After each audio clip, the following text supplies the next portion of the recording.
I'm Max James, motivational speaker. You know about that, the different interview, different topics and motivational speaking, knowledgeable video. You know, everything you get from our channel. हमारे channel पर आपको बहुत सारी चीजें मिलेंगी. Mostly for the youth, you get all the topic and get from motivation from our channel.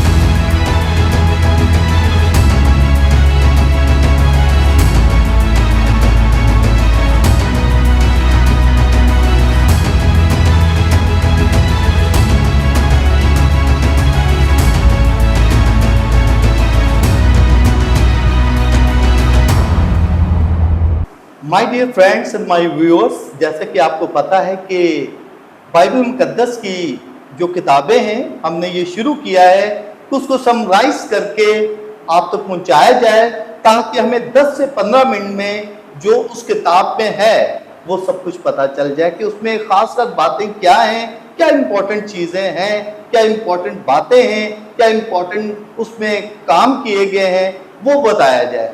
तो my dear friend, आज हम बाइबल मुकद्दस की 8वीं किताब करने को हैं, जो कि रूत की किताब है। रूत की किताब जो है, अगर देखा जाए तो 4 उसके अबवाब हैं, 4 बाब में मुश्तमिल है और 4 बाब में वो बहुत ही इम्पोर्टेंट किताब कही जाती है।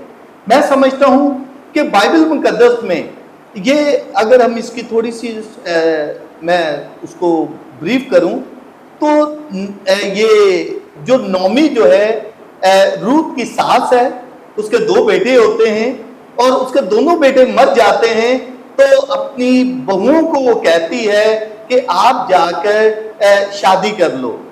एक तो चली जाती है, लेकिन दूसरी जो है, जो रूत जो है उसकी सास नोमी है और वो इस्राएली कौम से है, और उसकी जो बहू है वो मुआबी खानदान से है, मुआबी कौम से है, और वो हमेशा फेथफुल रहती है खुदा की। और मैं समझता हूँ कि खुदा की फेथफुल होना, उसने इस्राएली कौम में जब शादी की और उसके बाद जो है उसका जब शौहर मर जाता है, लेकिन वो अपनी सास को छोड़ के नहीं जाती कि मैं आपके साथ ही रहूंगी, और उसका फिर दोबारा से वो अपनी बहू को लेकर, रूत को लेकर, क्योंकि वो वफादार होती है, वो लेकर दोबारा से चली जाती, उस शहर को छोड़कर वो यरूशलेम में आ जाती है, और वहां जाकर उसे दोबारा उसकी शादी एक इस्राएली मर्द से होती है, जो कि इस्राएली है और जो कि नोमी के खानदान से होता है, और उसके साथ शादी होती है। सबसे बड़ी बात जो कि दाऊद नबी है इस्राएली कौम का, जो कि कहते हैं कि खुदा कहता है कि मेरे दिल के करीब है, उसकी वो परदादी बनती है और उसी की कौम से आगे बढ़ती है। और मैं कहता हूं कि आज जो है हम रूत के बारे में जो हम शुरू करने को हैं, उसके साथ मेरे जो साथ देने के लिए, जो इस बाइबल मुकद्दस को शेयर करने को पास्टर जेम्स है, आज फिर हमने उनको इनवाइट किया है। हम थैंक्स करते हैं कि वो हमारे साथ हमेशा ताउन करते हैं, जब भी बुलाया जाए वो आते हैं। Welcome pastor James. Thank you, बहुत शुक्रिया कि आपने मुझे इस चैनल पे बुलाया। पहले भी मैं चंद किताबों की ब्रीफिंग दे चुका हूं, और आज फिर आपने ये मुझे मौका फराहम किया इस चैनल के लिए। मैं बहुत शुक्रगुज़ार हूं कि खुदा के पाक कलाम की अमीक बातें जो इस किताब में मौजूद हैं, हम आज उन पर गौर करेंगे, उनको देखेंगे कि किस तरह ये बातें आज हमारे लिए बरकत का बायस बनती हैं। तो पास्टर जी, रूत की किताब जो कि बाइबल मुकद्दस की 8वीं किताब है, उसके बारे में आप क्या सोचते हैं कि ये 4 अबवाब पर है, और क्या इसमें खास इम्पोर्टेंट चीज़ें हैं जो कि हमारे व्यूवर्स को ये पता लगे, और जो लोग बाइबल मुकद्दस की तालीम को जानना चाहते हैं उनके लिए? सबसे पहले तो मैं ये बताना चाहूँगा कि लफ्ज़ रूत या रूत के नाम का मतलब क्या है। रूत के नाम का मतलब है दोस्ती, और अली मल्क जिसका एक बड़ा किरदार है यहाँ पर, अली मल्क का मतलब है खुदा मेरा बादशाह है, और अली मल्क की बीवी नोमी है जिसका बड़ा किरदार है इस किताब में, और नोमी का मतलब है खूबसूरती या खुशगवार। उसके 2 बेटे हैं, एक का नाम महलून है जिसका मतलब है रिफाकत, और दूसरे का नाम है कलियून, जिसका मतलब है हमदो-सिताइश। और ये किताब जो रूत की किताब है, इस पूरी किताब का मौजू है तारीक अयाम में एक मर्द का ईमान। यानी ऐसे अयाम में जबकि हालात ख़राब हैं, हालात तारीक हैं और नाउमीदी है, तो ऐसे मौके पर या ऐसे अयाम में एक फ़र्द का ईमान क्या है। अब ये कहानी इस तरह से शुरू होती है कि बैतलहम में काल पड़ गया। बैतलहम का मतलब है रोटी का घर। अब आप अंदाज़ा करें कि रोटी के घर में ही अगर रोटी नहीं है तो फिर वो रोटी कहाँ से आएगी, जिसका नाम ही रोटी का घर है। बैतलहम का मतलब है रोटी का घर, और इस शहर में रोटी का घर उसको कहा गया है कि यहाँ रोटी है।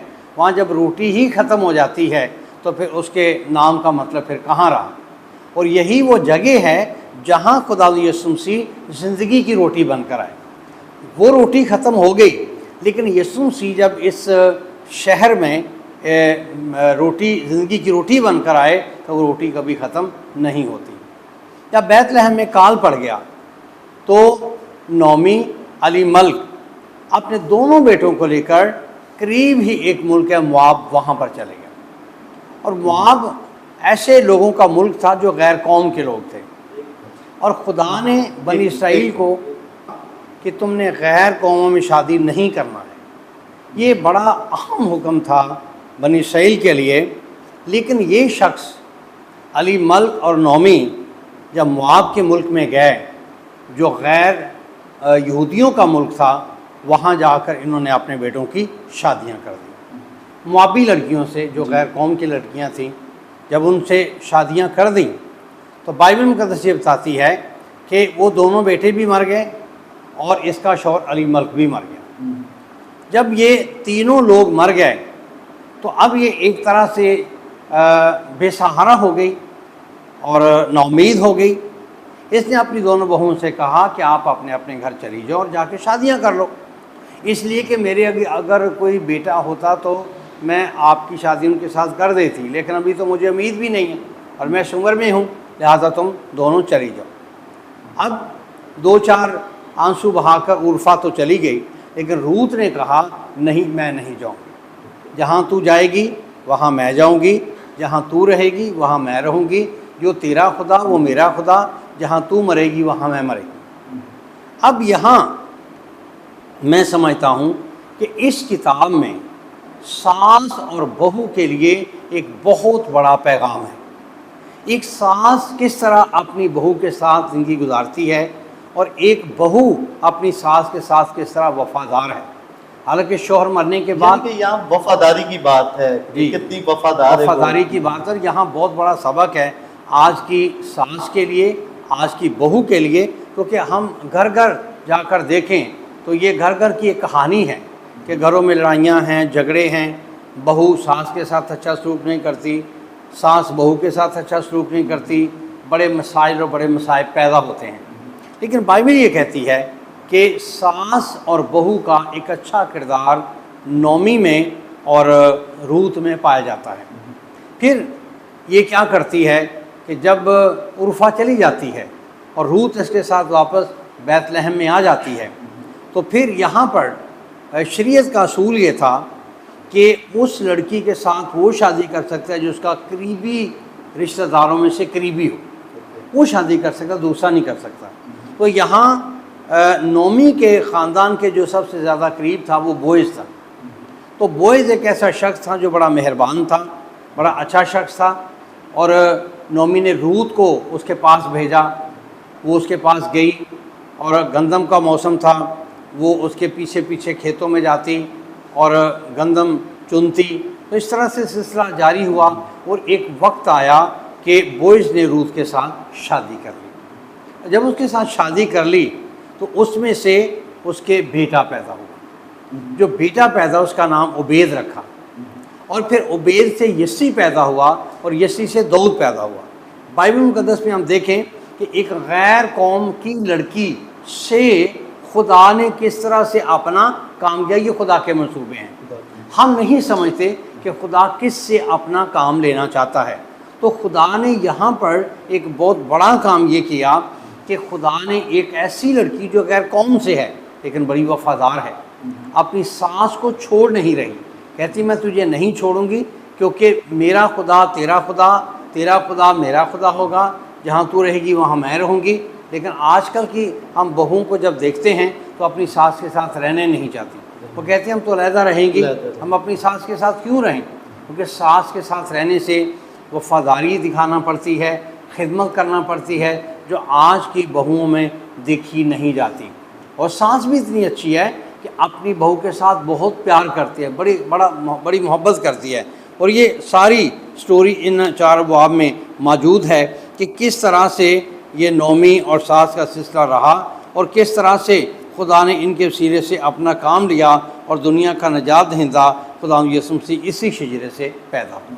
अच्छा, ये भी तो जो बॉस था इसने कहा कि मैं भी रिश्तेदार हूँ लेकिन मेरी उम्र ज़्यादा है, लेकिन मैं दूसरा एक और आपके रिश्तेदारों में है उसकी एज कम है, मैं उससे पूछता हूँ अगर वो कर लेता है तो सही है, नहीं तो फिर मैं कर लूँगा। तो लेकिन उसने इनकार किया है, नहीं आप ही कर लो। हाँ। क्योंकि उसने कहा उसकी सास भी साथ रहेगी। जी जी, वो भी रहेगी, लेकिन साथ साथ ये बात थी कि वो ज़्यादा करीब था उससे, अब बहुत ज़्यादा करीब था, क्योंकि असूल ये था कि हक ज़्यादा उसका होता था जो ख़ानदान में ज़्यादा करीब हो।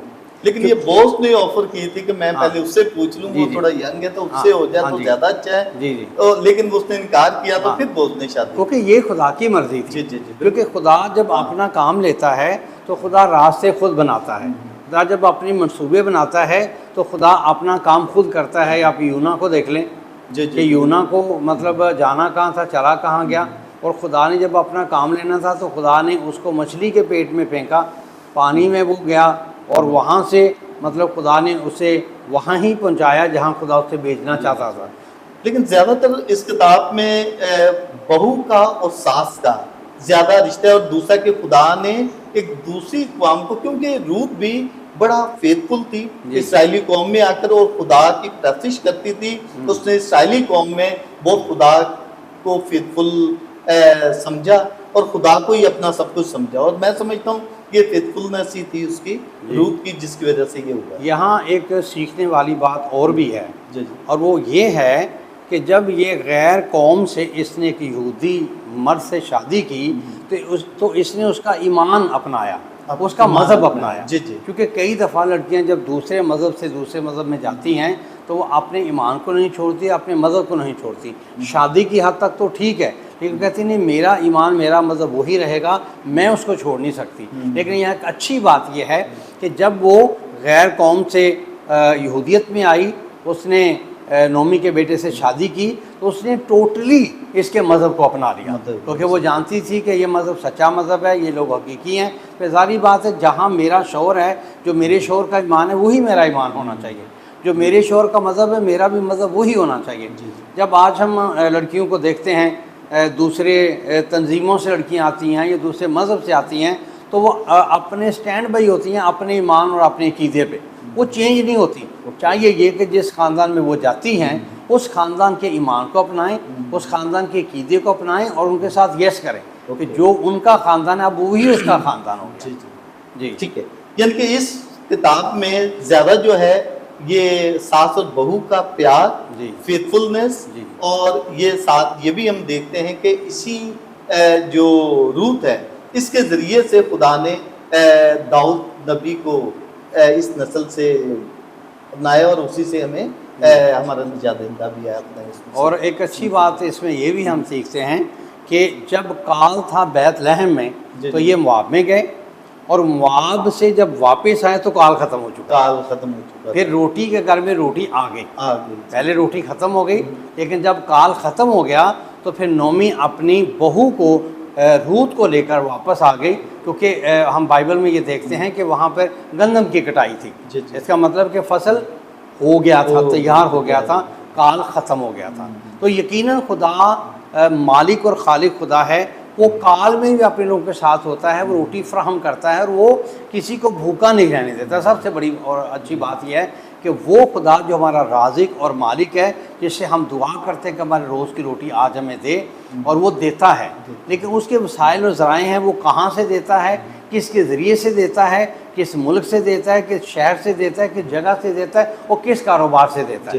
ये रोटी देना उसका काम है और वो मुहैया करता है। तो इसका मतलब है कि रूत की किताब का ये सारा के एक बहू का और सास का प्यार और फेथफुलनेस, और खुदा ने अपना मंसूबा इसे तकमील किया। और ये आज की बहू और सास के लिए इस किताब को पढ़ना नहायत ज़रूरी है, क्योंकि एक बहू और मैसेज है सास उसके अगर लिए। इस किताब को पढ़ते हैं तो एक बहुत बड़ा मैसेज है कि बहू का और सास का आपस में रवैया क्या कैसा होना होना चाहिए। वो नौमी से और रूह से एक बहुत बड़ा सबक सीखें कि बहू अपनी सास की खिदमत करे और सास अपनी बहू के साथ दिल से प्यार करे, और वही नहीं समझे कि ये चीज़ मेरी है, ये मेरी बहू की है, ये बहू की है, ये मेरी है। जब मेरी तेरी होती है तो वहाँ पर इत्तेफाक नहीं होता, वहाँ बरकत नहीं होती। जी। जब सब चीज़ें मुश्तरका होती हैं तो वहाँ पर खुदा की बरकत होती है। माय डियर फ्रेंड्स, के पास्टर जेम्स ने बहुत ही अच्छे तरीके एक्सप्लेन किया कि रूत की किताब के बारे में, कि जो नोमी थी वो सास थी